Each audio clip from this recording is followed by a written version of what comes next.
Hello students, now welcome to Rashmi Singh classes. आज का topic है the Delhi sultan. Last part है क्योंकि हमने पिछले वाले पार्ट में पढ़ा था administration and consolidation under Tughlaq and Khiljis, और उसमें दो सब टॉपिक हमने कवर किए थे, the role of slaves and iqta system. Topic वही है, सब टॉपिक आपका चेंज हो गया है। अब हम पढ़ेंगे revenue and respond to Mongol attacks. जब मंगोल ने अटैक किया तो खिलजी और तुगलक ने किस तरह रिस्पॉन्ड किया, हम ये पढ़ेंगे। तो first revenue means the tax. Delhi sultan brought hinterlands under their control. ये हमने बताया था आपको। कंसोलिडेशन के लिए उन्होंने टू फ्रंट्स पे शुरू किया था, first internal frontier, second external frontier. Internal frontier में उन्होंने क्या किया था, जो हिंटरलैंड था उसको अपने कंट्रोल में ले आए थे। तो वही चीज है, Delhi sultan brought hinterland under their control and they force the local rulers to accept their authority. और जो लोकल रूलर्स, जो हिंटरलैंड पे जो लोकल रूलर्स, चिफ्टियंस जो रूल करते थे, उनको फोर्स किया कि वो उनकी अथॉरिटी को एक्सेप्ट कर ले। ठीक है, लेकिन उससे पहले जो लोकल रूलर्स थे, they collected the revenue from the subjects. वहां से वो रेवेन्यू कलेक्ट करते थे। नाउ अब दिल्ली सुल्तान ने क्या किया, उनका जो right to collection of revenue था उसको कैंसिल कर दिया और वो राइट अपने हाथ में रख लिया कि अब हम रेवेन्यू कलेक्ट करेंगे। एंड जो लोकल रूलर्स थे, एक तो उनसे वो राइट छीन लिया and they were also called to give the taxes. और उनको कहा गया कि आप टैक्सेस भी पे करेंगे। मीन्स दोहरी मार पड़ी, एक तो right to collection the taxes वो भी ले लिया गया, और दूसरा कि उनको टैक्स भी पे करना था दिल्ली सुल्तान को। और सम टाइम ये जो कलेक्शन का टाइम होता था, they gave to the local rulers on salary basis. उनसे ये कहते थे ठीक है आप कलेक्ट करिए, but as an employ you work with us और आपको सैलरी मिलेगी टैक्स कलेक्ट करने की। उन्होंने फिर वैसे इस तरह इम्पोज हुआ टैक्स का काम। And there were three types of taxes introduced by the Delhi Sultan. Number one, Kharas tax. Number two, tax on cattle. Number three, tax on houses. So what is Kharas tax? Kharas tax means the tax on agriculture, means agricultural produce. उस पे उन्होंने decide किया कि 50% they take as a tax. Means अगर किसी के पास 50 बोरा produce होता है, 50 बोरा प्रोड्यूस होता है, तो 25 बोरी जो है वो एज अ टैक्स ये दिल्ली सुल्तान ले लेंगे। तो इस टैक्स को बोला जाता था खरास tax. Tax on cattle, cattle means जो भी आपकी गाय, बकरी, भैंस जो भी घर में होता था उन सबके ऊपर टैक्स लगता था। एंड टैक्स ऑन हाउस, आपको हाउस टैक्स भी पे करना पड़ता था। तो ये सिस्टम था दिल्ली सुल्तान के अंडर।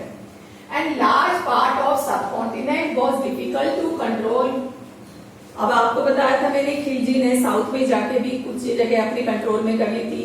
एंड बंगाल और सिंध जो दो गैरिसन टाउन और थे, they were very difficult to control from Delhi. Delhi से इतना डिस्टेंस था कि उसको कंट्रोल करना बहुत मुश्किल हो रहा था। ठीक है, जैसे सदर्न इंडिया हो गया, बिकेम वेरी डिफिकल्ट, और उन्होंने अपने आप को डिक्लेयर कर लिया independent. Even in Gantic Plain there were forested land. Gantic Plain means वो जो दोआब एरिया जो मैंने आपको बताया था उन्होंने क्लियर कर लिया था एंड इस एरिया को अपने कंट्रोल में ले आए थे। But still some areas were जो फॉरेस्टेड लैंड, और उस फॉरेस्टेड लैंड में लोकल रूलर्स ने अपना रूल स्टैब्लिश किया हुआ था। और वो इतना डेंस फॉरेस्ट था कि sultan army did not penetrate in these forest. इन फॉरेस्ट के अंदर सुल्तान की आर्मी घुस ही नहीं पाती थी, और वो अपना रूल वहां पे स्टैब्लिश करके रूल करते रहते थे। ठीक है, समझ में आ गया। ये तो हो गया आपका रेवेन्यू सिस्टम। अब आपका आता है respond to the Mongol attacks. Mongols ने जब अटैक किया, खिलजी के टाइम, अलाउद्दीन खिलजी के टाइम पे भी किया, मोहम्मद तुगलक के टाइम पे भी किया, तो दोनों ने कैसे रिस्पॉन्ड किया। तो खिलजी के समय दो बार अटैक किया गया, 1299, 1300 and 1302 and 3। इससे बचने के लिए Khilji they raise a standing army as defensive measure. Defensive measure के लिए कि जब वो अटैक करेंगे तो अपने मतलब डिफेंस करने के लिए उन्होंने एक लार्ज आर्मी को मेंटेन किया, ठीक है।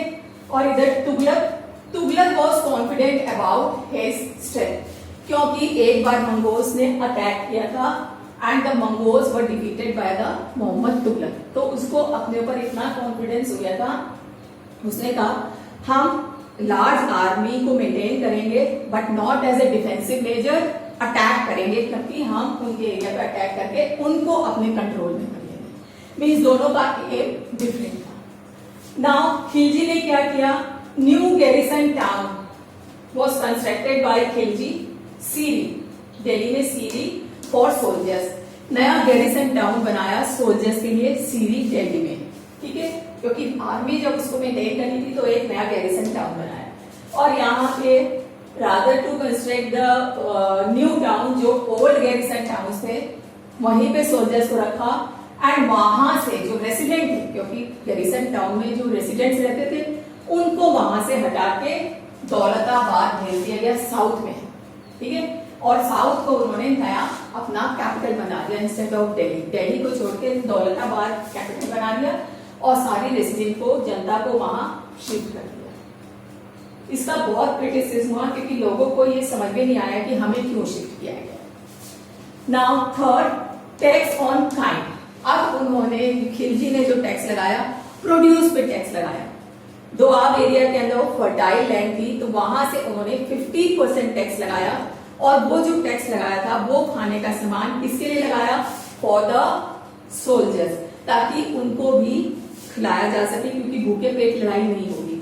तो सोल्जर्स के लिए 50% टैक्स दोआब एरिया के ऊपर लगाया, बाकी दूसरी जगह और टैक्सेस थे वहां से वो मेंटेन करते थे और चीजें। यहाँ पे क्या किया मोहम्मद तुगलक ने, tax to feed the army on Doab area के ऊपर टैक्स लगाया 50%, ठीक है। And additional taxes were also imposed on these areas, मतलब ये एग्रीकल्चरल टैक्स के अलावा एडिशनल टैक्सेस भी उनके ऊपर इम्पोज कर दिए, जिससे वहां की कंडीशन जो थी बहुत खराब हो गई, फेमाइन की स्थिति पैदा हो गई।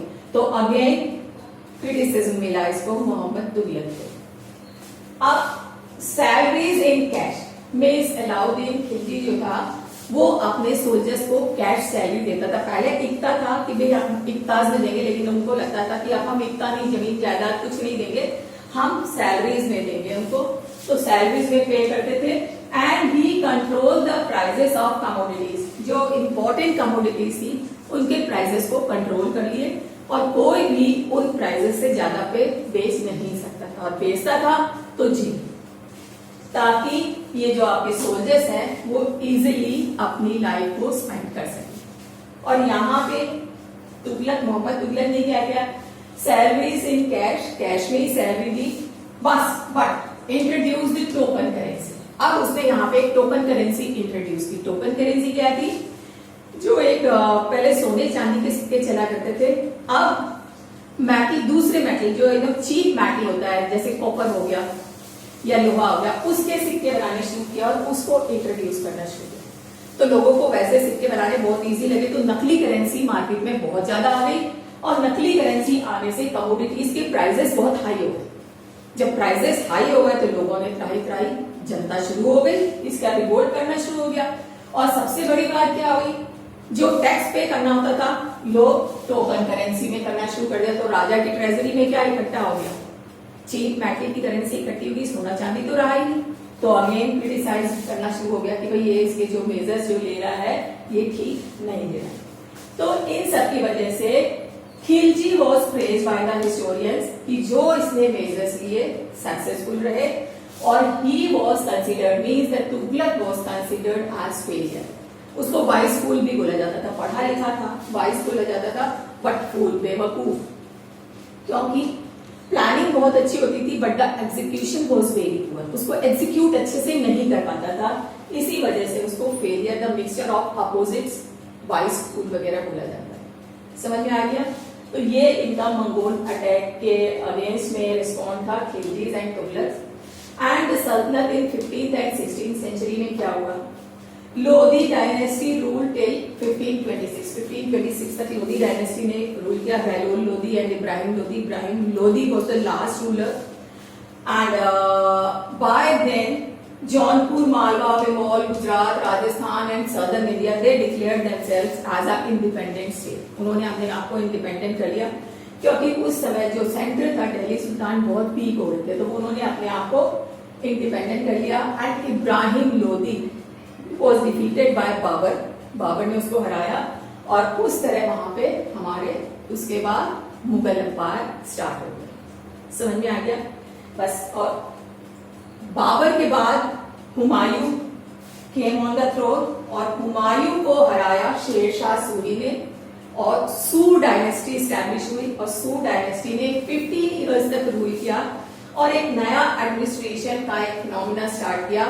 एंड ये इतना अच्छा था कि इसको अकबर ने भी फॉलो किया। ये हम आगे वाले चैप्टर में पढ़ेंगे। तो इस तरह हमारा दिल्ली सुल्तान मींस दिल्ली सल्तनत केम टू एन एंड और मुगल एम्पायर शुरू हो जाता है। तो एक बार हम दोबारा से बात कर लेते हैं। रेवेन्यू सिस्टम कैसे किया उन्होंने। जब हिंडरलैंड को अपने कंट्रोल में कर लिया तो जो local rulers they were forced to accept their authority और कलेक्शन ऑफ रेवेन्यू उन्होंने अपने हाथ में रख लिया। और जो लोकल रूलर्स थे उनको कहा कि आप कलेक्शन करिए एज ए एम्प्लॉय। 3 तरह के टैक्सेस होते थे, खराज टैक्स, टैक्सेस ऑन कैटल और टैक्सेस ऑन हाउस। तो इस तरह वो रेवेन्यू सिस्टम इम्पोज किया करते थे। अब यहाँ पे respond to the Mongol attacks, Khilji की जो पॉलिसी थी, डिफेंसिव पॉलिसी थी जो उसने अपनी जो आर्मी मेंटेन की, ठीक है। और यहाँ पे अटैकिंग मेंटेन आर्मी इसने भी की, लेकिन जो इसका जो मेजर था वो डिफेंसिव नहीं था, अटैक करने के लिए किया। यहाँ पे Khilji constructed a new garrison town for the soldiers. और यहाँ पे न्यू टाउन गैरिसन टाउन तो नहीं कंस्ट्रक्ट हुआ, बल्कि जो रेसिडेंट्स थे they were sent to new capital Daulatabad. Tax on kind 50% produce from Ganga Jamuna doab. यहाँ पे भी गंगा जमुना डोब से उन्होंने टैक्स किया। And additional tax was also imposed, ठीक है। तो यहाँ पे क्रिटिसिज्म मिला। अब सैलरीज इन कैश, जो सोल्जर्स थे उनको कैश में सैलरी मिलती थी। And control the prices of important commodities. और यहाँ पे token currency was introduced by Mohammad Tughlaq, ठीक है। इसलिए इसकी ट्रेजरी भी खाली हो गई, सिर्फ चीप मेटल रह गया, कुछ नहीं मिला उसको। And he was praised bye the historians की जो इसके मेजर्स थे सक्सेसफुल रहे। और यहाँ पे ही वॉज कंसिडर फेलियर। समझ में आ गया बेटा। और after 15th and 16th century धीरे धीरे जो डायनेस्टी थी दिल्ली सल्तनत वो कोलैप्स कर गई। और जो लास्ट रूलर था Ibrahim Lodi, he was defeated by Babur. और उसके बाद ये दिल्ली रूल या दिल्ली सल्तनत फिनिश और मुगल एम्पायर स्टार्ट हो गया, जो हम नेक्स्ट में पढ़ेंगे। तो इस तरह हमारा दिल्ली सल्तनत जो है कंप्लीट हो गया बेटा। अगर आपको समझ में आया है then like and subscribe the channel and don't forget to press the bell icon. Thank you.